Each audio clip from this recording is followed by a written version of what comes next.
PSC challenger.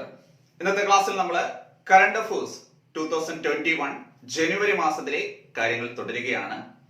ഇപ്പോൾ LDC, LGS പരീക്ഷയുടെ syllabus ഒക്കെ വന്നപ്പോൾ കറണ്ട് അഫയേഴ്സിന്റെ പ്രാധാന്യം എല്ലാവരും കണ്ടു. 20 മാർക്കാണ്. കൃത്യമായി പറഞ്ഞാൽ ഒരു റാങ്ക് ഡിസൈഡ് ചെയ്യുന്നത് കറണ്ട് അഫയേഴ്സ് തന്നെയാണ്. അപ്പൊ നമ്മളിത് നേരത്തെ പ്രൂവ് ചെയ്താണ് പല എക്സാമിനും. 10th ലെവൽ എക്സാം നമ്മള് കൃത്യമായി ക്ലാസ്സുകൾ പഠിച്ച് ഫുൾ മാർക്കും സ്കോർ ചെയ്തു. +2 ലെവൽ എക്സാം അവിടെയും നമുക്ക് ഫുൾ മാർക്കും സ്കോർ ചെയ്യാൻ സാധിച്ചു. അതുകൊണ്ട് ഞാൻ ഉറപ്പ് പറയുന്നു, നമ്മൾ 2021 കറണ്ട് അഫയേഴ്സ് എന്ന പേരിൽ പ്ലേലിസ്റ്റിൽ ആരംഭിച്ച ക്ലാസ്സുകൾ കൃത്യമായി ഫോളോ ചെയ്യുക. നിങ്ങൾക്ക് 20 മാർക്കും ഇവിടുന്ന് സ്കോർ ചെയ്യാൻ സാധിക്കും. കാരണം എല്ലാ പോയിന്റുകളും ഇപ്പൊ തന്നെ ജനുവരിയിൽ 5ാമത്തെ പാർട്ടാണിത്. ഇവിടെ തീരുന്നില്ല, ഇനി ഒരു 2-3 പാർട്ട് കൂടി കാണും. കാരണം നമ്മൾ എല്ലാ വിവരങ്ങളും ഓർഡറിൽ തന്നെ പഠിക്കുകയാണ്. പിന്നെ എല്ലാ ക്ലാസ്സിലും 20 പോയിന്റ് വീതേ പഠിക്കുന്നുള്ളൂ. കാരണം കറണ്ട് അഫയേഴ്സ് ആണ്, പുതിയ പോയിന്റുകളാണ്. ഒരുപാട് പഠിച്ചു കഴിഞ്ഞാൽ ഒരുപക്ഷെ പെട്ടെന്ന് നമുക്ക് പാടായിട്ട് തോന്നും. അവിടെ ഡിവൈഡ് ചെയ്താണ് പഠിക്കുന്നത്. ക്ലാസ്സുകൾ കുറച്ച് കൂടുതലായിരിക്കും, പക്ഷേ കൃത്യമായി നോട്ട് എഴുതി റിവൈസ് ചെയ്ത് പഠിക്കുക. ഔട്ട് ഓഫ് 20 മാർക്സ് ഞാൻ നിങ്ങൾക്ക് ഉറപ്പ് തരികയാണ്. ഈ ഉറപ്പ് നിങ്ങളിൽ പലർക്കും വിശ്വാസമാണെന്ന് എനിക്കറിയാം. കാരണം 10th ലെവൽ എക്സാമിന് നമ്മൾ ഫുൾ മാർക്കും സ്കോർ ചെയ്തിരുന്നു. അപ്പോൾ ജനുവരി മാസത്തിലെ 5ാമത്തെ ക്ലാസ് ആണ്. അപ്പൊ ക്ലാസ്സുകളൊക്കെ പുതിയതായിട്ട് കേൾക്കുന്നവരുടെ ശ്രദ്ധിക്കുക. പ്ലേലിസ്റ്റിൽ കറണ്ട് അഫയേഴ്സ് 2021 എന്ന പേരിലാണ് നമ്മൾ ക്ലാസ്സുകൾ ചെയ്യുന്നത്. അതിൽ ജനുവരി മാസം കംപ്ലീറ്റ് ആവാറായി. ഈ മാസം തന്നെ നമ്മൾ ജനുവരിയും ഫെബ്രുവരിയും കംപ്ലീറ്റ് ചെയ്യും. 1-2 ദിവസങ്ങളിൽ കറണ്ട് അഫയേഴ്സ് ക്ലാസ്സുകൾ കാണും. അപ്പോൾ നമ്മൾ പഠിച്ചതിന്റെ തുടർച്ചയായിട്ട് കേരളവുമായിട്ട് റിലേറ്റ് ചെയ്ത ഒരു 20ഓളം പോയിന്റുകളാണ് ഇന്നത്തെ ക്ലാസ് നമ്മൾ ഡിസ്കസ് ചെയ്യുന്നത്. ഇതിൽ ചോദിക്കാൻ നല്ല സാധ്യതയുള്ള കുറച്ച് പോയിന്റ്സ് ഒക്കെ ഉണ്ട്. അപ്പോൾ എല്ലാവരും ശ്രദ്ധിക്കുക. നമ്മുടെ Telegram channel, Facebook page, Facebook group, അതേപോലെ അൺഅക്കാഡമി പ്ലാറ്റ്ഫോമിൽ എല്ലാ ദിവസവും ഞാൻ എടുക്കുന്ന ലൈവ് ക്ലാസ്സുകൾ, ഇതിലെല്ലാം ലിങ്ക് ഈ വീഡിയോയുടെ ഡിസ്ക്രിപ്ഷനിൽ പ്രൊവൈഡ് ചെയ്തിട്ടുണ്ട്. എല്ലാവരും അതിൽ എൻറോൾ ചെയ്യുക. അപ്പോൾ നമുക്ക് സ്റ്റാർട്ട് ചെയ്യാം. ഫസ്റ്റ് ക്വസ്റ്റ്യൻ, സംസ്ഥാന ജലഗതാഗത വകുപ്പിന് കീഴിലുള്ള 2ാമത്തെ വാട്ടർ ടാക്സി സർവീസ്. കാരണം 1ാമത്തെ നേരത്തെ പരീക്ഷയ്ക്ക് ചോദിച്ചുള്ളതാണ്. സംസ്ഥാന ജലഗതാഗത വകുപ്പിന് കീഴിലുള്ള 2ാമത്തെ വാട്ടർ ടാക്സി സർവീസ് ആരംഭിച്ചത് എവിടെയെന്ന് ചോദിച്ചാൽ പറശ്ശിനിക്കടവിലാണ്. കണ്ണൂർ ജില്ലയിലെ പറശ്ശിനിക്കടവിലാണ് 1ാമത്തെ വാട്ടർ ടാക്സി സർവീസ്. ആലപ്പുഴയിൽ നേരത്തെ ചോദിച്ചുള്ള ക്വസ്റ്റൻ ആണ്. 1ാമത്തെ എവിടെയായിരുന്നു? ആലപ്പുഴയിലാണെന്ന് നേരത്തെ കറണ്ട് അഫയേഴ്സിൽ ചോദിച്ചിട്ടുണ്ട്. അപ്പോൾ ശ്രദ്ധിക്കുക, സംസ്ഥാന ജലഗതാഗത വകുപ്പിന് കീഴിലുള്ള 2ാമത്തെ വാട്ടർ ടാക്സി സർവീസ് ആരംഭിച്ചത് എവിടെയെന്ന് ചോദിച്ചത് എവിടെയാണ്? കണ്ണൂർ ജില്ലയിലെ പറശ്ശിനിക്കടവിലാണ്. ഇനി 2ാമത്തെ പോയിന്റ്, അവിവാഹിതരായ അമ്മമാരുടെ സംരക്ഷണത്തിന് വേണ്ടി സംസ്ഥാന സാമൂഹ്യ സുരക്ഷാ വകുപ്പ് ആരംഭിച്ച പുതിയ പദ്ധതിയുടെ പേരാണ് സ്നേഹസ്പർശം. പഠിക്കുക, ഒരു മാർഗമാണ്. അവിവാഹിതരായ അമ്മമാരുടെ സുരക്ഷയ്ക്കായിട്ട് സംസ്ഥാന സാമൂഹ്യ സുരക്ഷാ വകുപ്പ് ആരംഭിച്ച പുതിയ പദ്ധതിയുടെ പേരെന്ന് ചോദിച്ചാൽ എന്താണ്? സ്നേഹസ്പർശം. അപ്പൊ 2 ക്ലിയർ ആയി. ഇനി 3ാമത് സ്പോർട്സുമായിട്ട് ബന്ധപ്പെട്ട ഒരു പോയിന്റ് ആണ്. അടുത്തിടെ ഒരു മലയാളി അന്താരാഷ്ട്ര ഏകദിന ക്രിക്കറ്റിൽ ആദ്യമായിട്ട് സെഞ്ചുറി നേടി. ശ്രദ്ധിച്ചോണം, മലയാളിയാണ് അന്താരാഷ്ട്ര ഏകദിന ക്രിക്കറ്റിൽ സെഞ്ചുറി നേടി. അദ്ദേഹത്തിന്റെ പേരാണ് CP റിസ്വാൻ. പക്ഷെ ഈ പേര് നമ്മൾ ഇന്ത്യൻ താരങ്ങൾക്കിടയിൽ നിങ്ങൾ കേട്ടിട്ടുണ്ടാവില്ല. ഇദ്ദേഹം UAE വേണ്ടി കളിക്കുന്ന മലയാളിയാണ്. അയർലൻഡിനെതിരെയാണ് ഈ സെഞ്ചുറി നേടിയത്. അപ്പോൾ വലിയ വാർത്താ പ്രാധാന്യം കായിക മേഖലയിലൊക്കെ ഉണ്ടായിരുന്നതാണ്. ഒരു പക്ഷേ പരീക്ഷയ്ക്ക് വേണേൽ സ്പോർട്സിൽ ചോദിക്കാം. അപ്പോൾ ശ്രദ്ധിച്ചോണം, ഇമ്പോർട്ടന്റ് പോയിന്റ് ആണ്. ഒരു മലയാളിയെ കുറിച്ചാണ്. അന്താരാഷ്ട്ര ഏകദിന ക്രിക്കറ്റിൽ സെഞ്ചുറി നേടിയ ആദ്യ മലയാളി ആര് എന്ന് ചോദിച്ചാൽ ആരാണ്? CP റിസ്വാൻ. അന്താരാഷ്ട്ര ഏകദിന ക്രിക്കറ്റിൽ സെഞ്ചുറി നേടിയ ആദ്യ മലയാളി ആരാണ്? CP റിസ്വാൻ. അദ്ദേഹം UAE താരമാണ്. അയർലൻഡിനെതിരെയാണ് സെഞ്ചുറി നേടിയത്. UAE താരമാണ്, അയർലൻഡിനെതിരെ സെഞ്ചുറി നേടി. ഇമ്പോർട്ടന്റ് ആയിട്ടുള്ള പോയിന്റ് ആണ്, ശ്രദ്ധിക്കുക. നെക്സ്റ്റ്, കൃഷി, മത്സ്യബന്ധനം, മൃഗസംരക്ഷണം എന്നീ മേഖലകളുടെ പുനരുജ്ജീവനത്തിനായിട്ട് സംസ്ഥാന സർക്കാർ ആരംഭിച്ച പദ്ധതിയുടെ പേരാണ് സുഭിക്ഷ കേരളം പദ്ധതി. ഇത് നമ്മൾ നേരത്തെ തന്നെ പഠിച്ചിട്ടുള്ളതാണ്. പല രീതിയിൽ ഈ ക്വസ്റ്റ്യൻ വരാൻ സാധ്യതയുണ്ട്. പ്രത്യേകിച്ച് ഈ കോവിഡുമായിട്ടൊക്കെ ബന്ധപ്പെട്ട് നമ്മുടെ മേഖലകളൊക്കെ തകർന്നപ്പോൾ അതിന്റെ ഒരു പുനരുജ്ജീവനം ലക്ഷ്യമാക്കി വന്ന പദ്ധതിയാണ്. അപ്പൊ ശ്രദ്ധിച്ചോണം, കൃഷി, മത്സ്യബന്ധനം, മൃഗസംരക്ഷണം എന്നീ മേഖലകളുടെ പുനരുജ്ജീവനത്തിന് വേണ്ടി സംസ്ഥാന സർക്കാർ ആരംഭിച്ച പദ്ധതിയുടെ പേരെന്താണ്? സുഭിക്ഷ കേരളം പദ്ധതി. അപ്പോൾ 2 പദ്ധതികൾ പഠിച്ചു, സ്നേഹസ്പർശം, സുഭിക്ഷ കേരളം. ഇതൊക്കെ പലയിടത്തും നമ്മൾ നേരത്തെ നമ്മൾ PSC ബുള്ളറ്റിലും ഈ ക്വസ്റ്റ്യൻ കണ്ടതാണ്. ദെൻ സംസ്ഥാന കളരിപ്പയറ്റ് അക്കാദമി സ്ഥാപിതമാകുന്ന എവിടെയെന്ന് ചോദിച്ചാൽ തിരുവനന്തപുരത്താണ്. പഠിച്ചോണം. സംസ്ഥാന കളരിപ്പയറ്റ് അക്കാദമി എവിടെ സ്ഥാപിതമാകുന്നു? തിരുവനന്തപുരത്താണ് സംസ്ഥാന കളരിപ്പയറ്റ് അക്കാദമി സ്ഥാപിതമാകുന്നത്. അപ്പോൾ 5 പോയിന്റുകൾ, വളരെ ഈസി ആയിട്ട് ഓർത്തിരിക്കാൻ പറ്റുന്ന 5 പോയിന്റുകൾ. ഒന്ന്, സംസ്ഥാന ജലഗതാഗത വകുപ്പിന് കീഴിലുള്ള 2ാമത്തെ വാട്ടർ ടാക്സി സർവീസ് പറശ്ശിനിക്കടവിൽ ആരംഭിച്ചു. അവിവാഹിതരായ അമ്മമാരുടെ സുരക്ഷയ്ക്ക് വേണ്ടി സംസ്ഥാന സാമൂഹ്യ സുരക്ഷാ വകുപ്പ് ആരംഭിച്ച പദ്ധതിയാണെന്ത്? സ്നേഹസ്പർശം. അന്താരാഷ്ട്ര ഏകദിന ക്രിക്കറ്റിൽ സെഞ്ചുറി നേടുന്ന ആദ്യ മലയാളി CP റിസ്വാൻ. അതേപോലെ കൃഷി, മത്സ്യബന്ധനം, മൃഗസംരക്ഷണം എന്നീ മേഖലകളുടെ പുനരുജ്ജീവനത്തിനായിട്ട് സംസ്ഥാന സർക്കാർ ആരംഭിച്ച പദ്ധതിയുടെ പേരാണ് സുഭിക്ഷ കേരളം. സംസ്ഥാന കളരിപ്പയറ്റ് അക്കാദമി സ്ഥാപിതമാകുന്നത് എവിടെ എന്ന് ചോദിച്ചാൽ എവിടെയാണ്? തിരുവനന്തപുരത്താണ് സംസ്ഥാന കളരിപ്പയറ്റ് അക്കാദമി സ്ഥാപിതമാകുന്നത്. 5 പോയിന്റ് ക്ലിയർ ആണല്ലോ. നെക്സ്റ്റ് പോയിന്റ് കേരളവുമായി ബന്ധപ്പെട്ട ദേശീയ തലത്തിലുള്ള റെക്കോർഡാണ്. തുടർച്ചയായി 5ാം വർഷവും ദേശീയ ഊർജ സംരക്ഷണ അവാർഡ് ലഭിച്ച സംസ്ഥാനം ഏതെന്ന് ചോദിച്ചാൽ കേരളമാണ്. തുടർച്ചയായ 5ാം വർഷവും ദേശീയ ഊർജ സംരക്ഷണ അവാർഡ് ലഭിച്ച സംസ്ഥാനം ഏതാണ്? കേരളമാണ്. അത് ഇമ്പോർട്ടന്റ് ആണ്. നെക്സ്റ്റ്, വളരെ റയർ ആയിട്ടുള്ള ഒരു ഇമ്പോർട്ടന്റ് പോയിന്റ് ആണ്. കേരള ശാസ്ത്ര സാങ്കേതിക സാഹിത്യ കൗൺസിൽ 2019 കേരള ശാസ്ത്ര സാഹിത്യ അവാർഡ് പ്രഖ്യാപിച്ചു. ശ്രദ്ധിച്ചോണം. കേരള ശാസ്ത്ര സാങ്കേതിക സാഹിത്യ കൗൺസിലിന്റെ 2019 ശ്രദ്ധിച്ചോണം, 2019 ശാസ്ത്ര സാങ്കേതിക സാഹിത്യ അവാർഡ്, അതായത് ശാസ്ത്ര സാങ്കേതിക മേഖലയിലുള്ള സാഹിത്യവുമായിട്ട് ബന്ധപ്പെട്ട അവാർഡ് പ്രഖ്യാപിച്ചു. ഇതിന്റെ ജേതാവ് ഡോക്ടർ R പ്രസന്നകുമാറാണ്. ആ കൃതിയുടെ പേര് ഹൈഡ്രജനും പറയാനുണ്ട്. നല്ലൊരു സർക്കുലേഷൻ കിട്ടിയൊരു പുസ്തകമാണ്. ഹൈഡ്രജനും പറയാനുണ്ട്. അപ്പോൾ നല്ല റയർ ആയിട്ടൊരു പോയിന്റ് ആണ്. ശ്രദ്ധിച്ചോണം. സംസ്ഥാന ശാസ്ത്ര സാങ്കേതിക സാഹിത്യ കൗൺസിലിന്റെ 2019 ശാസ്ത്ര സാഹിത്യ പുരസ്കാര ജേതാവാരെന്ന് ചോദിച്ചാൽ ഡോക്ടർ R പ്രസന്നകുമാർ ആണ്. അദ്ദേഹത്തിന് ഏത് കൃതിക്കാണ്? ഹൈഡ്രജനും പറയാനുണ്ട് എന്ന കൃതിക്കാണ് ഈ പുരസ്കാരം ലഭിച്ചത്. അടുത്തതും ഒരു പുരസ്കാരമാണ്.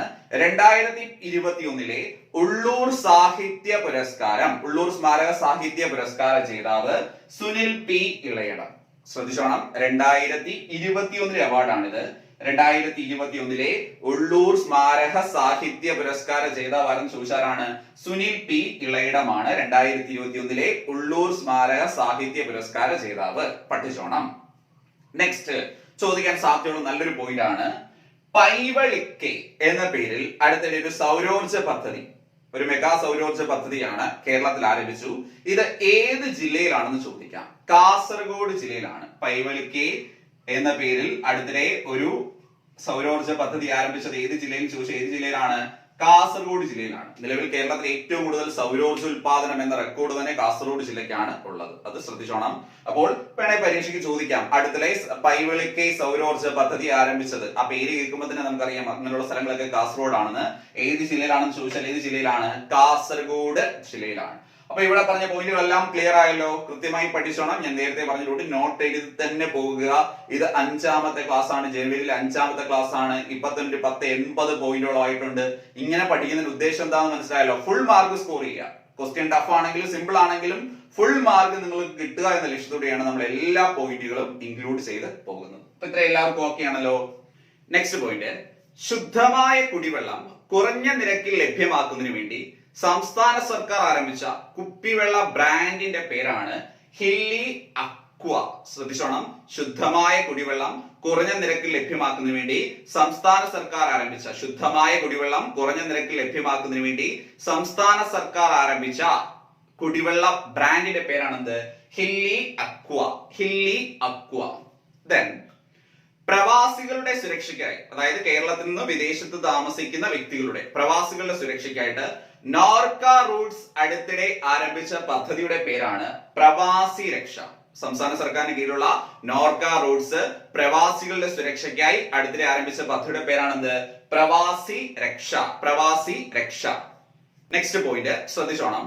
ദേശീയ തലത്തിൽ മികച്ച പ്രകടനം കാഴ്ചവെക്കുന്ന പൊതുജനാരോഗ്യ കേന്ദ്രങ്ങൾക്ക് ദേശീയ തലത്തിൽ പ്രഖ്യാപിക്കുന്ന 2019 കായകൽപ പുരസ്കാരം ലഭിച്ച കേരളത്തിലെ പൊതുജനാരോഗ്യ കേന്ദ്രമാണ് പയ്യന്നൂർ താലൂക്ക് ആശുപത്രി. ശ്രദ്ധിച്ചോണം, ദേശീയ തലത്തിൽ മികച്ച പ്രകടനം കാഴ്ചവെക്കുന്ന പൊതുജനാരോഗ്യ കേന്ദ്രങ്ങൾക്ക് ദേശീയ തലത്തിൽ പ്രഖ്യാപിക്കുന്ന 2019-20 പുരസ്കാരം, കായകൽപ പുരസ്കാരം ലഭിച്ച കേരളത്തിലെ പ്രാഥമികാരോഗ്യ കേന്ദ്രം ഏതാണ്? ഈ പറഞ്ഞ പയ്യന്നൂർ താലൂക്ക് ആശുപത്രിയാണ്. കേരളത്തിലെ പൊതുജനാരോഗ്യ കേന്ദ്രമാണ് ഇത്, പയ്യന്നൂർ താലൂക്ക് ആശുപത്രി. നേരത്തെ തന്നെ നമ്മൾ പഠിച്ചിരുന്നു, കേരളത്തിലാണ് ദേശീയ തലത്തിൽ ഏറ്റവും മികച്ച പ്രകടനങ്ങൾ കാഴ്ചവെക്കുന്ന പൊതുജനാരോഗ്യ കേന്ദ്രങ്ങൾ ഏറ്റവും കൂടുതലുള്ള റെക്കോർഡൊക്കെ നമ്മൾ നേരത്തെ പഠിച്ചിരുന്നു. അപ്പോൾ ദേശീയ തലത്തിൽ മികച്ച പ്രകടനം കാഴ്ചവെക്കുന്ന പൊതുജനാരോഗ്യ കേന്ദ്രങ്ങൾക്ക് നൽകുന്ന കായകൽപ പുരസ്കാരം 2019-20 ലഭിച്ച കേരളത്തിലെ പൊതുജനാരോഗ്യ കേന്ദ്രമാണ് ഇത്, പയ്യന്നൂർ താലൂക്ക് ആശുപത്രി.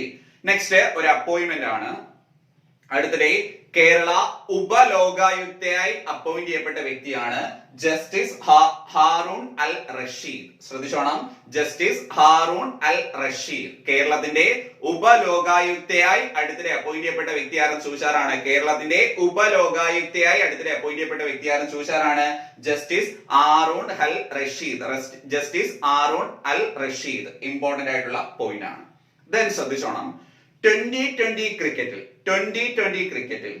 കേരളത്തിനായി സെഞ്ചുറി നേടുന്ന ആദ്യ താരം ആരെന്ന് ചോദിച്ചാൽ മുഹമ്മദ് അസറുദ്ദീനാണ്. ശ്രദ്ധിച്ചോണം, കാരണം ഇത് പലർക്കും തെറ്റും. സഞ്ജു സാംസൺ IPL സെഞ്ചുറി നേടിയിട്ടുണ്ട്, പക്ഷെ അത് രാജസ്ഥാൻ റോയൽസ് എന്ന് പറയുന്ന ടീമിന് വേണ്ടിയാണ്. പ്രീഡിയല്ലോ, സഞ്ജു സാംസൺ സെഞ്ചുറി നേടിയത് ഏത് ടീമിന് വേണ്ടിയാണ്? രാജസ്ഥാൻ റോയൽസ് എന്ന് പറയുന്ന ടീമിന് വേണ്ടിയാണ്. ഇവിടെ ക്വസ്റ്റ്യൻ എന്താണ്?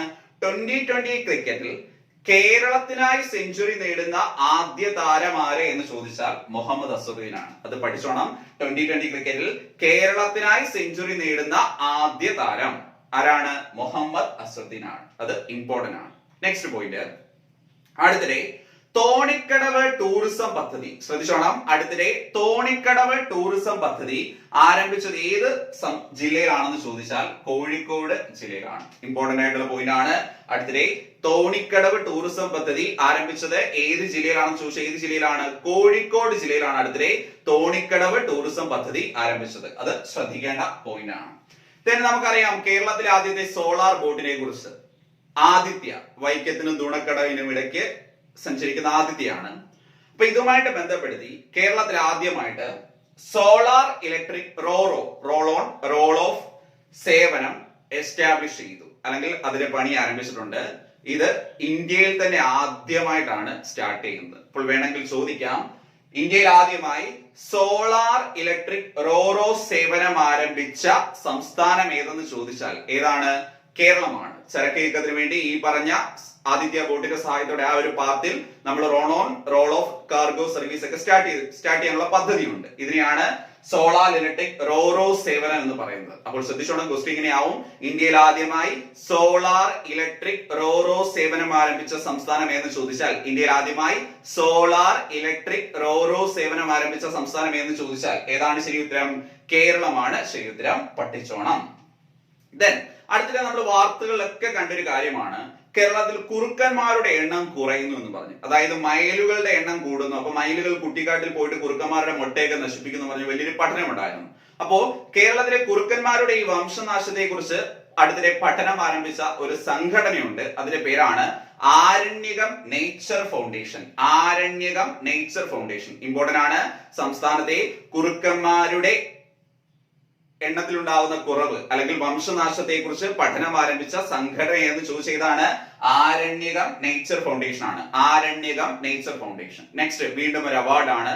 2021 13ാമത് ബഷീർ സാഹിത്യ പുരസ്കാരം ലഭിച്ച ആർക്കെന്ന് ചോദിച്ചാൽ MK സാനുവിനാണ്. ശ്രദ്ധിച്ചോണം, നമ്മൾ എക്സാം ഒക്കെ ആകുമ്പോഴത്തേന് അല്ലെങ്കിൽ എക്സാം ഡേറ്റ് പ്രഖ്യാപിക്കുന്ന സമയത്ത് ഇതെല്ലാം പഠിച്ചത് കൂടാതെ അവാർഡുകള്, സ്പോർട്സ്, അങ്ങനെയുള്ള ഓരോ ഇവന്റുകൾ ഉണ്ടല്ലോ, അതൊക്കെ സെപ്പറേറ്റ് എടുത്ത് പഠിക്കും. അപ്പൊ നിങ്ങൾക്ക് വീണ്ടും നല്ലൊരു റിവിഷൻ. എന്റെ ക്ലാസ് കൃത്യമായി ഫോളോ ചെയ്യുന്നവർക്ക് അറിയാം, നമ്മളിങ്ങനെ ഓരോ മാസത്തെയും പഠിക്കും. കുറച്ച് കഴിയുമ്പോൾ ഓരോ ടോപ്പിക്കായിട്ട് എടുത്ത് പഠിക്കും. സ്പോർട്സ്, ആർട്സ്, ഇങ്ങനെ ഓരോ മേഖല, ശാസ്ത്രം, ഇങ്ങനെ ഓരോ മേഖലയായിട്ടും എടുത്ത് പഠിക്കും. അപ്പൊ നന്നായിട്ട് കൃത്യമായി ക്ലാസ് ഫോളോ ചെയ്ത് നോട്ടൊക്കെ എഴുതി പോകുന്നവർക്ക് നല്ല റിവിഷൻ അപ്പൊ കിട്ടുകയും ചെയ്യും. അപ്പോൾ ശ്രദ്ധിച്ചോണം, അങ്ങനെ ഒരു അവാർഡാണ്. 2021 13ാമത് ബഷീർ സാഹിത്യ പുരസ്കാര ജേതാവ് ആരെന്ന് ചോദിച്ചാൽ MK സാനുവാണ്. അദ്ദേഹത്തിന്റെ അജയ്യതയുടെ അമരഗീതം എന്ന കൃതിക്കാണ് പുരസ്കാരം. അജയ്യതയുടെ അമരഗീതം എന്ന കൃതിക്കാണ് പുരസ്കാരം. അപ്പൊ രണ്ടാമത്തെ ഫേസിൽ നമ്മൾ പറഞ്ഞ ഓരോ പോയിന്റുകളും ശ്രദ്ധിച്ചോണം. കുറഞ്ഞ വിലയ്ക്ക് ശുദ്ധമായ കുപ്പിവെള്ളം ലഭ്യമാക്കുക എന്ന ലക്ഷ്യത്തോടെ സംസ്ഥാന സർക്കാർ ആരംഭിച്ച കുപ്പിവെള്ള ബ്രാൻഡിന്റെ പേരാണെന്ത്? Hilly aqua. വിദേശത്ത് താമസിക്കുന്ന മലയാളികളുടെ സുരക്ഷയ്ക്കായിട്ട് നോർക്ക റൂട്ട്സ് സംസ്ഥാന സർക്കാരിന്റെ കീഴിലുള്ള നോർക്ക റൂട്ട്സ് ആരംഭിച്ച പദ്ധതിയുടെ പേരാണ് പ്രവാസി രക്ഷ. അതേപോലെ ദേശീയ തലത്തിൽ മികച്ച പ്രകടനങ്ങൾ കാഴ്ചവെക്കുന്ന പൊതുജനാരോഗ്യ കേന്ദ്രങ്ങൾക്ക് നൽകുന്ന കായകൽപ പുരസ്കാരം 2019-20 കേരളത്തിൽ നിന്ന് ലഭിച്ച സ്ഥാപനമാണ് പയ്യന്നൂർ താലൂക്ക് ആശുപത്രി. കേരളത്തിന്റെ ഉപലോകായുക്തയായി അടുത്തിടെ അപ്പോയിന്റ് ചെയ്യപ്പെട്ട വ്യക്തിയാണ് ജസ്റ്റിസ് ഹാറൂൺ അൽ റഷീദ്. കേരളത്തിനായിട്ട് 2020 ക്രിക്കറ്റിൽ സെഞ്ചുറി നേടുന്ന ആദ്യ താരം മുഹമ്മദ് അസറുദ്ദീൻ ആണ്. അപ്പോൾ ശ്രദ്ധിച്ചോണം, നമ്മൾ ഇവിടെ ഒരെണ്ണം പഠിച്ചിരുന്നു. ഏകദിന ക്രിക്കറ്റിൽ സെഞ്ചുറി നേടുന്ന ആദ്യ മലയാളി എന്ന് പറഞ്ഞ ആരുടെ പേര് പഠിച്ചു? CP റസ്വാൻ. അദ്ദേഹം ഈ പറഞ്ഞ UAE താരമാണ്. അയർലൻഡിനെതിരെയാണ് ആ സെഞ്ചുറി നേടിയത്. അപ്പൊ തെറ്റരുത്. ദെൻ തോണിക്കടവ് ടൂറിസം പദ്ധതി ഏത് ജില്ലയിൽ സ്റ്റാർട്ട് ചെയ്തെന്ന് ചോദിച്ചാൽ കോഴിക്കോട് ജില്ലയിൽ. അതേപോലെ കേരളത്തിലെ ആദ്യത്തെ അല്ലെങ്കിൽ തന്നെ ഇന്ത്യയിൽ തന്നെ ആദ്യമായിട്ട് സോളാർ ഇലക്ട്രിക് റോറോ സേവനം ആരംഭിച്ചത് കേരളത്തിലാണ്. അത് വൈക്കത്തിനും തുണക്കടവിനും ഇടയ്ക്കുള്ള നമ്മുടെ ആദിത്യ എന്ന് പറയുന്ന ബോട്ട് സർവീസ് ഉണ്ടല്ലോ, അതുമായിട്ട് ബന്ധപ്പെട്ടാണ് അത് എസ്റ്റാബ്ലിഷ് ചെയ്യുന്നത്. അതേപോലെ കേരളത്തിലെ കുറുക്കന്മാരുടെ വംശനാശത്തെ കുറിച്ച് പഠിക്കുന്ന സംഘടന എന്ന് ചോദിച്ചാൽ ആരണ്യക നേച്ചർ ഫൗണ്ടേഷൻ ആണ്. അത് ഇമ്പോർട്ടന്റ് ആണ്. 2021 13ാമത് ബഷീർ സാഹിത്യ പുരസ്കാരം ലഭിച്ചത് MK സാനുവിനാണ്. അദ്ദേഹത്തിന്റെ അജയ്യതയുടെ അമരഗീതം എന്ന കൃതിക്കാണ് ഈ പുരസ്കാരം ലഭിക്കുന്നത്. MK സാനുവിന്റെ അജയ്യതയുടെ അമരഗീതം എന്ന കൃതിക്കാണ് ഈ പുരസ്കാരം ലഭിക്കുന്നത്. അപ്പൊ ജസ്റ്റ് കേരളത്തെ കുറിച്ച് മാത്രമാണ് പറഞ്ഞത്. വളരെ ഇമ്പോർട്ടന്റ് ആയിട്ടുള്ള 20 പോയിന്റുകളാണ് പറഞ്ഞത്. സ്റ്റിൽ ഞാൻ ഓർമ്മിപ്പിക്കുന്നു, നോട്ട് എഴുതി പഠിക്കുക. കാരണം ഒരുപാടുണ്ട്. 20 മാർക്ക് എന്ന് പറയുമ്പോൾ ഒരു 500 പോയിന്റ് എങ്കിലും പഠിക്കേണ്ടി വരും. അപ്പോൾ ഒരുപാട് കാര്യങ്ങൾ പല തവണ റിവൈസ് ചെയ്ത് പഠിച്ചെങ്കിൽ 20 മാർക്ക് സ്കോർ ചെയ്യാൻ പറ്റത്തുള്ളൂ. ആ 20ൽ ഒരു 18-20 മാർക്ക് സ്കോർ ചെയ്താൽ ഉറപ്പാണ് റാങ്ക് ലിസ്റ്റിൽ നിങ്ങൾ ടോപ്പിൽ എത്തിയിരിക്കും. ആ ഉറപ്പ് ഞാൻ തരുന്നു. ഈ ക്ലാസ്സുകൾ ഫോളോ ചെയ്തോളൂ, കൃത്യമായിട്ട് ഫോളോ ചെയ്തോളൂ, മാർക്ക് കിട്ടും. അപ്പൊ വളരെ കുറച്ച് പോയിന്റുകളെ സെലക്ട് ചെയ്തിട്ടുള്ളൂ. ആ പോയിന്റുകൾ കൃത്യമായി പഠിക്കുക. അപ്പൊ ഇതിനെ തന്നെ കണക്ട് ചെയ്ത് ഇന്ത്യയുമായിട്ട് ലോകവുമായിട്ട് ബന്ധപ്പെട്ട കാര്യമുണ്ട്, നെക്സ്റ്റ് ക്ലാസ്സിലുണ്ട്. അപ്പൊ ജനുവരിയിലെ 5ാമത്തെ ക്ലാസ് ആണ്. എനിക്ക് തോന്നുന്നു ഒരു 10 ക്ലാസ് ഉണ്ടെങ്കിലും ഇത് തീരത്തുള്ളൂ. കാരണം ഓരോ ക്ലാസ്സിലും നമ്മൾ 20 പോയിന്റ് വീതേ പഠിക്കുന്നുള്ളൂ. പുതിയ പോയിന്റുകളായിട്ടാണ് വളരെ ലെങ്തി ആയിട്ട് എല്ലാം കൂടെ വെക്കാത്തത്. കുറച്ച് പോയിന്റുകൾ വീതം മാത്രം പഠിച്ചു പോകാം. അപ്പൊ ശ്രദ്ധിക്കുക, ഈ ജൂൺ മാസം തന്നെ ജനുവരി ഫെബ്രുവരി നമ്മൾ കംപ്ലീറ്റ് ചെയ്യും. മനസ്സിലായല്ലോ? ജൂലൈ മാസം കൊണ്ട് നമ്മൾ മാർച്ച് ഏപ്രിലും കംപ്ലീറ്റ് ചെയ്യും. അങ്ങനെ എക്സാമിന് മുമ്പ് ഒരു 3 മാസം മുമ്പിലുള്ള എല്ലാ കാര്യങ്ങളും പഠിച്ച് നല്ല പെർഫെക്റ്റ് ആയിട്ട് റിവൈസ് ചെയ്തിട്ട് കറണ്ട് അഫയേഴ്സിൽ ഫുൾ മാർക്കും വാങ്ങിക്കുന്ന രീതിയിൽ നിങ്ങളെ ഓരോരുത്തരെയും എക്സാം ഹാളിലേക്ക് വിടുമെന്ന് ഞാൻ ഉറപ്പ് തരികയാണ്. അപ്പൊ ക്ലാസ്സുകൾ കൃത്യമായി റിവൈസ് ചെയ്ത് പഠിക്കുക. ക്ലാസ്സുകളെ കുറിച്ചുള്ള നിർദ്ദേശങ്ങളും അഭിപ്രായങ്ങളും സംശയങ്ങളും ഒക്കെ കമന്റ് ബോക്സിൽ രേഖപ്പെടുത്തുക. ഇത് എല്ലാവർക്കും യൂസ്ഫുൾ ആയി എന്ന് വിശ്വസിക്കുന്നു. ഈ ക്ലാസ് ഇവിടെ അവസാനിക്കുകയാണ്. Thank you.